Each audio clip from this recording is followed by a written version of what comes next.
इसी तरह बाला भैया भी घर आ जाएंगे, कितना अच्छा रहेगा ना। जरूर आएंगे, तुम देखना रमा, एक दिन बाबा बाला भैया को भी ऐसे ही घर वापस ले आएंगे।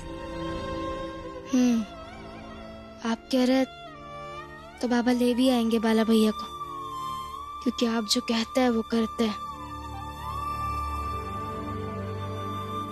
लेकिन रमा, इस जीत के बाद हमें और सतर्क रहना होगा, क्योंकि वो लोग हार को हार की तरह नहीं लेंगे। इसलिए इस जीत के बाद उत्पन्न होने वाली समस्याओं का सामना करने के लिए तैयार रहना होगा।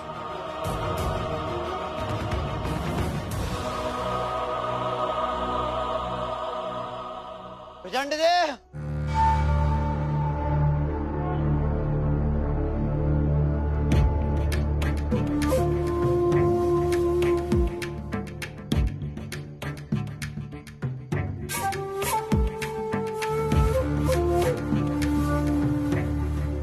चंडदेव जी, सोए नहीं आप अभी तक? मैं भी नहीं सोया। सही सोने की कोशिश करता हूं ना, उस भीमराव से हार आंखों के सामने आ जाती है। इसीलिए ये उस हार को बर्दाश्त करने के लिए आपने वहां सबके सामने मुझे थप्पड़ मार दिया। अब मारिए मारिए मारिए।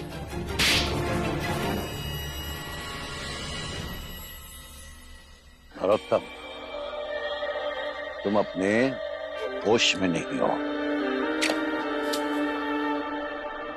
सुनो मेरी बात, हमें अपने होश नहीं खोने हैं।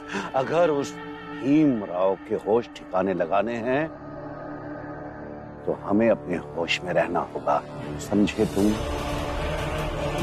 कितने ज्ञानी है प्रेसिडेंट? इसे समझे कि नहीं ये बताओ।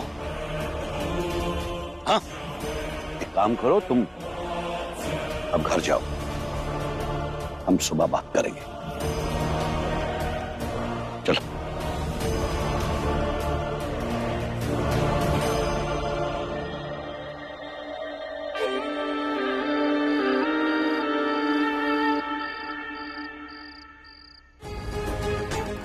अपने पति भीमराव से कहना कि मेरी टीम के साथ क्रिकेट का मैच खेलकर दिखाए। अगर जीत गया चाल वापस कर दूंगा। मुझे आपकी शर्त मंजूर है। ठीक है, चुनौती भले ही तुमने स्वीकार कर ली हो, लेकिन अब इसे मैं पूरी करूंगा। और भीम की टीम ये मैच 1 विकेट से जीत गई है। शर्त के मुताबिक हम तुम सबको तुम्हारी चाल लौटा देंगे।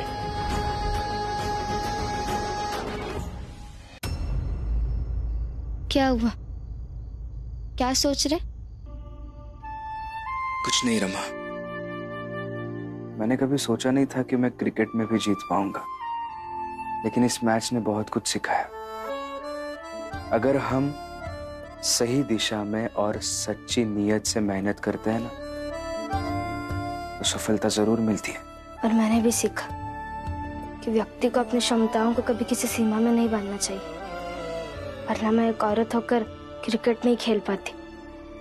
मैं तो आपको जरूरत थी, इसलिए मैंने कर लिया।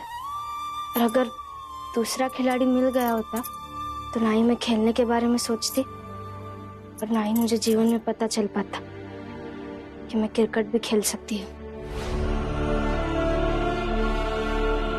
सही कह रही हूँ ना? हाँ, बिल्कुल सही कह रही हो। दीजिए, मैं आपके पैर दबाती हूँ। नहीं रमा, नहीं, ये मत करो। क्यों मत करो? देखो, जब मैं तुम्हारे पैर दबाने की बात करता हूँ तब क्या कहती हो? क्या कहती हो?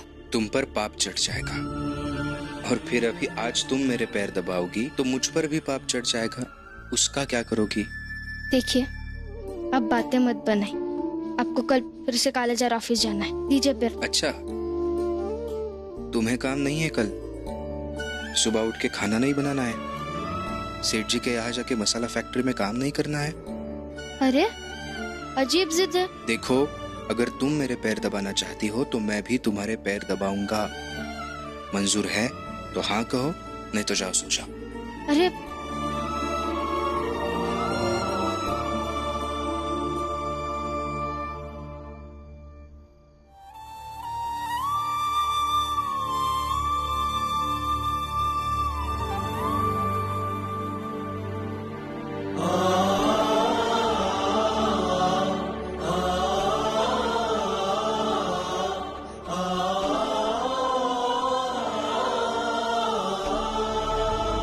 भीमराव सच में महान है, सबसे अलग सोचते हैं, करते हैं।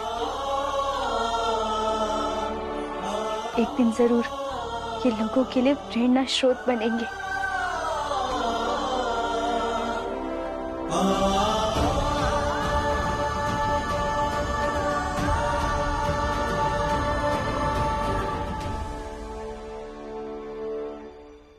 रमा, पति पत्नी का रिश्ता बराबरी का होता है। वो दोनों जितने बराबर रहे उतना ही दाम्पत्य जीवन सुखी और आसान हो जाता है।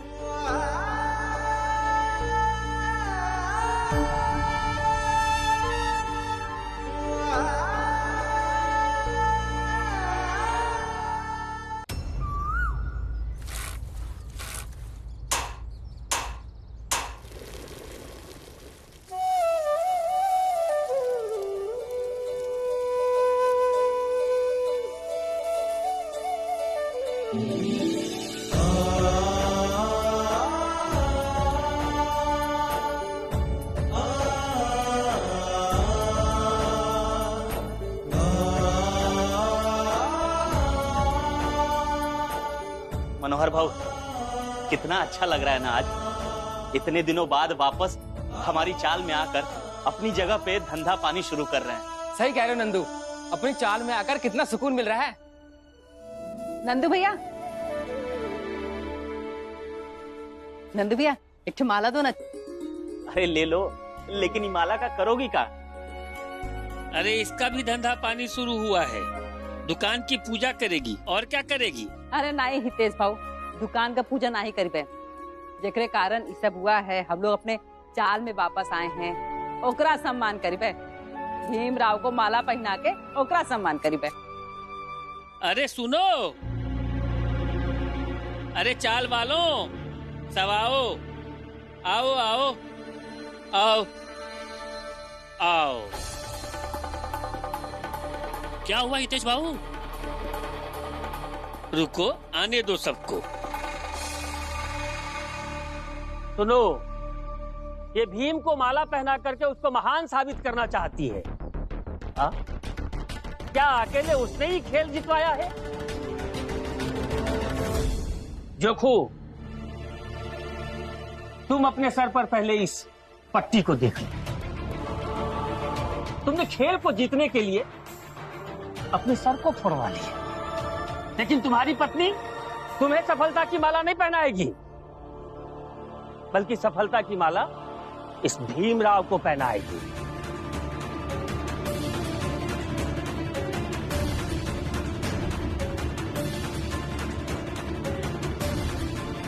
ए हितेश, तू ये नाटक मत कर। हाँ हितेश भाव, जीत का असली हकदार भीम ही है, इसलिए जीत की माला भीमराव को ही पहनानी चाहिए। ना ना, मैं नाटक नहीं कर रहा हूं, बल्कि मैं बता रहा हूं। अच्छा राम जी, मैं मानता हूं कि मेरी नियत बहुत ही खराब है, लेकिन बाकियों की नियत तो ठीक है। सबने अच्छे से खेला, जिससे जो हो पाया सबने किया, लेकिन जीत की माला केवल भीम पहने। अरे भीम का सम्मान है या हम सबका अपमान?